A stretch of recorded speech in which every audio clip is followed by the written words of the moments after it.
Oh my god. Hey guys, Red Bishop here, back talking about Ghosts of Yotei Legends. And today I want to show you guys what's probably my favorite Nightmare Mercenary build in the game currently, and this thing really packs a punch. It's going to make any Nightmare mission a walk in the park. So let's dive right in.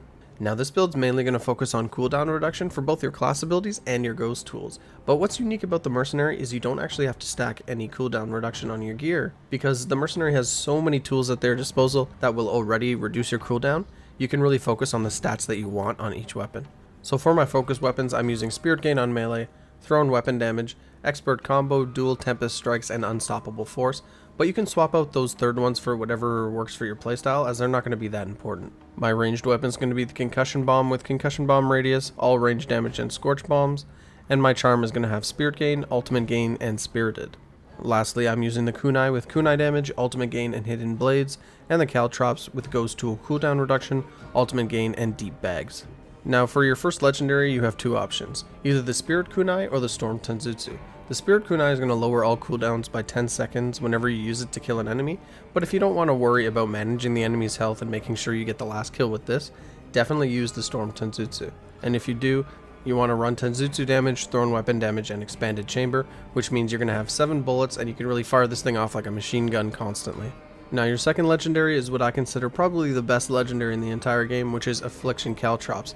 This is going to create an area that inflicts poison, vulnerable, weaken, and bleed to all enemies who walk through it, and this thing is just like a stagger master, especially when it comes to elite enemies.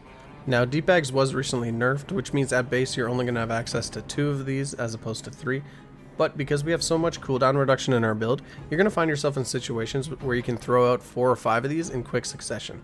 Moving on to our perks, first and foremost, when it comes to the class ability, it's old reliable Spirit Throw, which conjures a spirit weapon that you can throw at enemies every 30 seconds. Though this isn't solely a thrown weapon damage build, Spirit Throw is still very important for doing damage and triggering our overall cooldown reduction. In regards to perks, number 1, I'm using Enhanced Ghost Tools, which very simply increases the damage of all ghost tools by 35%, and that does include the bleed that comes from your caltrops.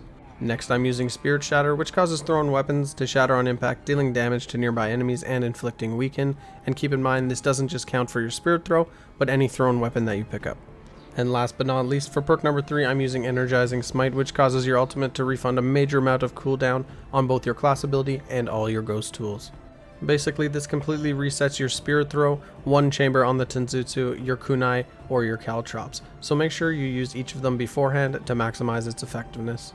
So guys, that's the build. I guarantee you're going to dominate and have fun using this thing in your nightmare missions, and once you try it, you won't go back. Let me know what you thought down below, and don't forget to stick around because there's more nightmare and raid builds coming very soon. I'm Red Bishop, and thanks for watching. Why now? Send it!